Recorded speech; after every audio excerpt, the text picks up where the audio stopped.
The Blue Hotel by Stephen Crane. Part 5.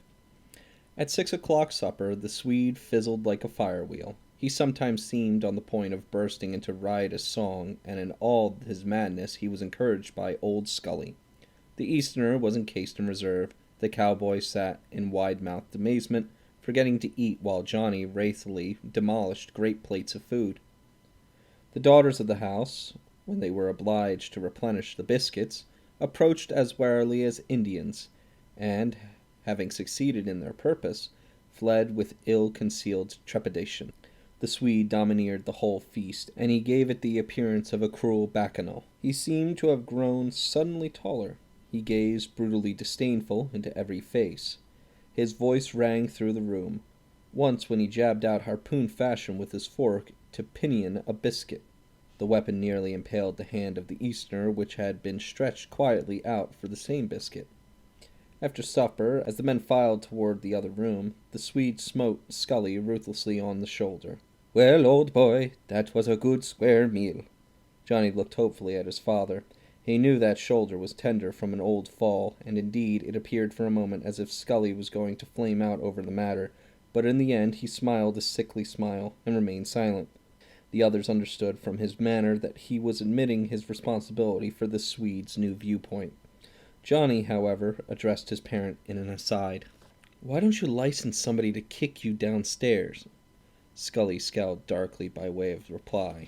When they were gathered about the stove, the Swede insisted on another game of high-five. Scully gently deprecated the plan at first, but the Swede turned a wolfish glare upon him. The old man subsided, and the Swede canvassed the others. In his tone there was always a great threat.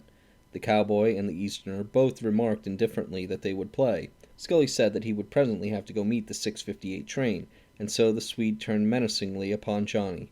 For a moment their glances crossed like blades, and then Johnny smiled and said, "Yes, I'll play." They formed a square with the little board on their knees. The Easterner and the Swede were again partners. As the play went on, it was noticeable that the cowboy was not board-whacking as usual. Meanwhile, Scully near the lamp had put on his spectacles and, with an appearance curiously like an old priest, was reading a newspaper. In time, he went out to meet the 6:58 train, and, despite his precautions, a gust of polar wind whirled into the room as he opened the door. Besides scattering the cards, it chilled the players to the marrow. The Swede cursed frightfully. When Scully returned, his entrance disturbed a cozy and friendly scene. The Swede again cursed. But presently they were once more intent, their heads bent forward and their hands moving swiftly. The Swede had adopted the fashion of board-whacking. Scully took up his paper, and for a long time remained immersed in matters that were extraordinarily remote from him.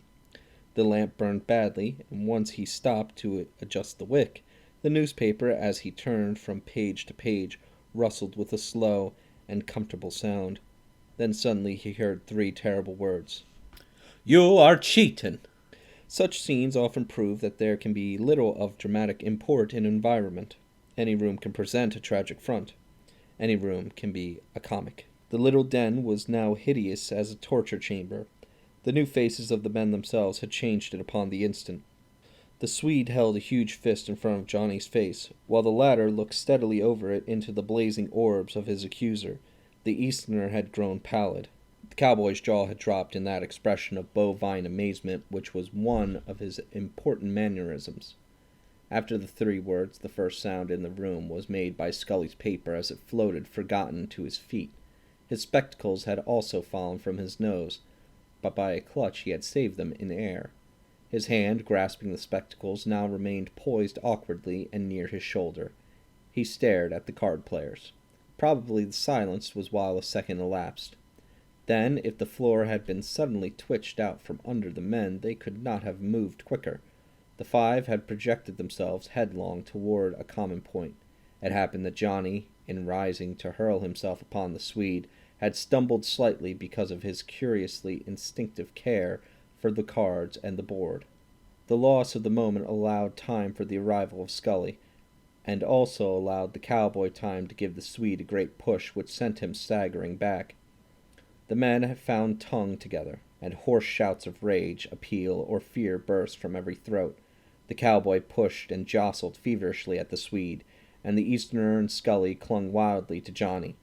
But through the smoky air, above the swaying bodies of the peace compellers, the eyes of the two warriors ever sought each other in glances of challenge that were at once hot and steely.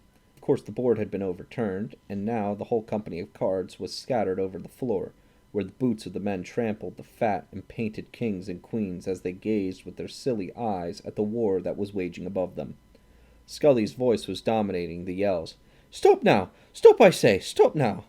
Johnny, as he struggled to burst through the rank formed by Scully and the Easterner, was crying, "Well, he says I cheated. He says I cheated. I won't allow no man to say I cheated. If he says I cheated, he's a—" The cowboy was telling the Swede, "Quit now. Quit, do you hear?" The screams of the Swede never ceased. "He did cheat. I saw him. I saw him." As for the Easterner, he was importuning his voice that was not heeded. "Wait a moment, can't you? Oh, wait a moment. What's the good of a fight over a game of cards? Wait a moment."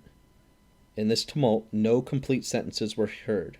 "Cheat. Quit. He says." These fragments pierced the uproar and rang out sharply. It was remarkable that whereas Scully undoubtedly made the most noise, he was the least heard of any of the riotous band.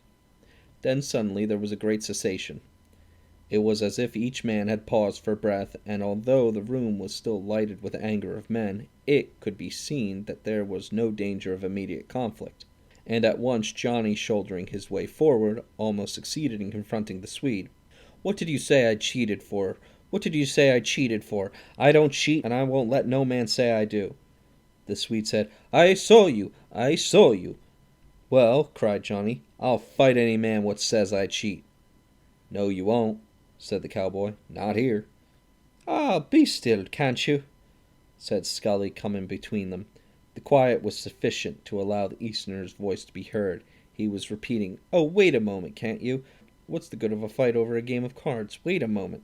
Johnny, his red face appearing above his father's shoulder, hailed the Swede again. "Did you say I cheated?"